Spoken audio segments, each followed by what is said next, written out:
3.2, a particular a particular perpendicular. Wow, that's quite a tongue twister. Yeah, just not my day today. As you can see, I already did this once before. I messed up, so I'm redoing the video. Even Mr. Benak, right? You would never expect him to make a mistake.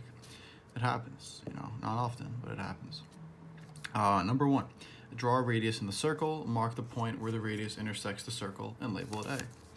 All right, so I'm just gonna draw it now over on this side. All right, good. So that was easy. That was easy.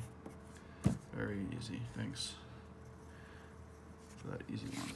All right, number 2. Sorry if I scared anyone.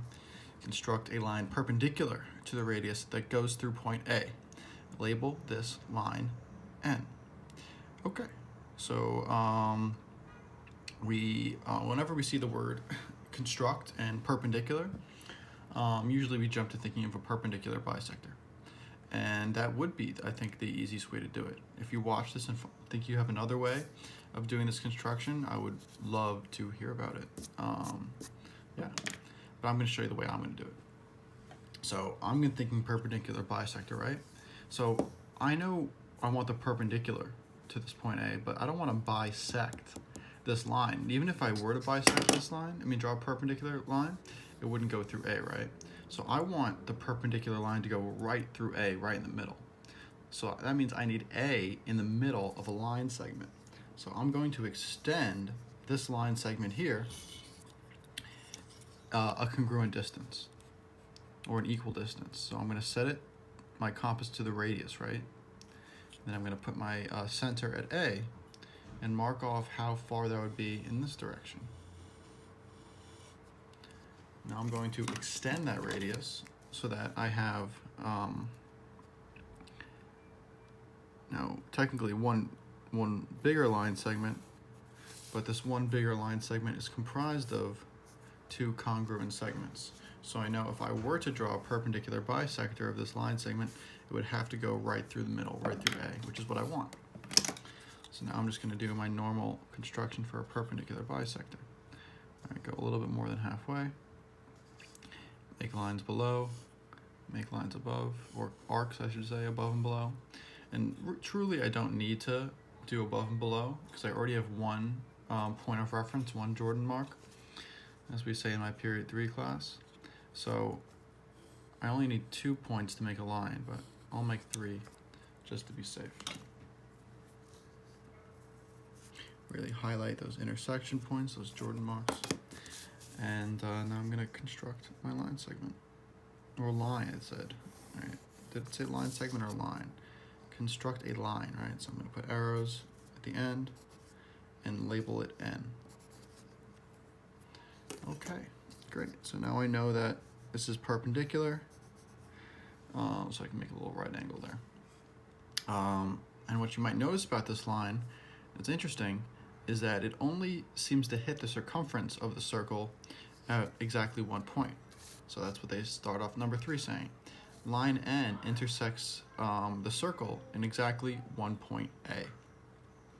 Why is it impossible for line N to intersect the circle in more than 1 point? Okay, so let's think about what kind of segments we've got in this diagram.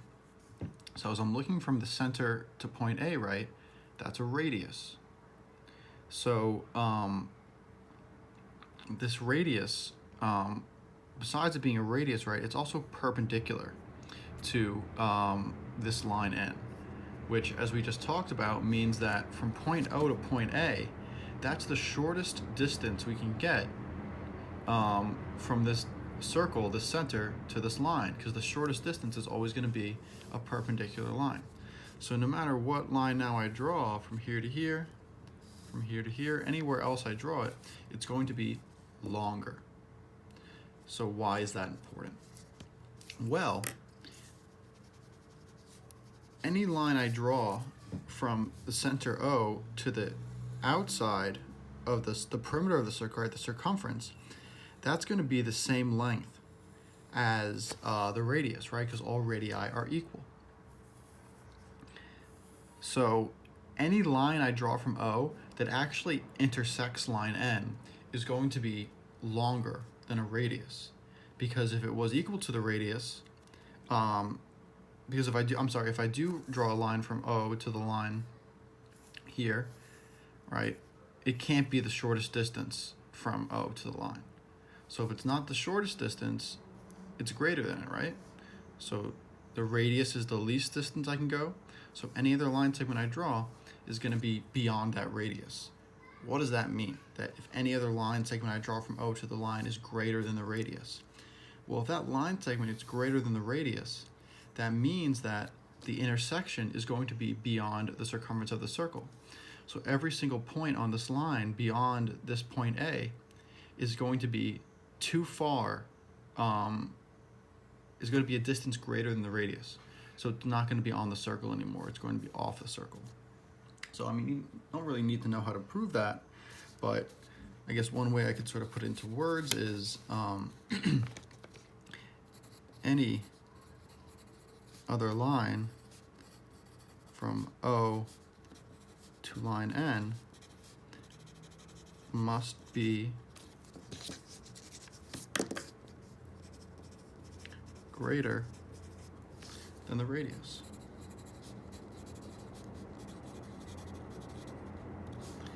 This means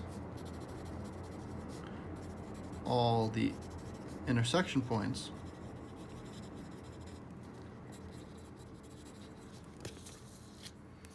are beyond the circumference.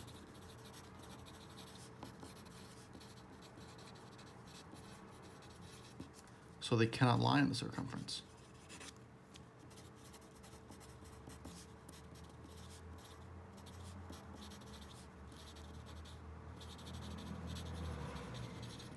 Right?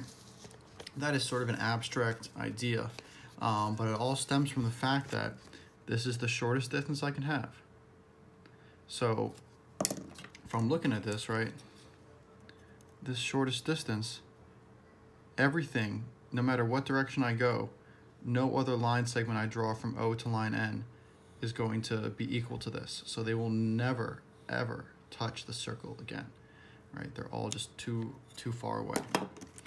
That is a tricky concept. So hopefully I did an okay job explaining it. All right, so what kind of line then is N? Well, we've seen this word before. I don't expect any of you to have learned it in the past, but we call this line a tangent line. All right, and that's a line that intersects, in this case we'll say a curve, at only one point.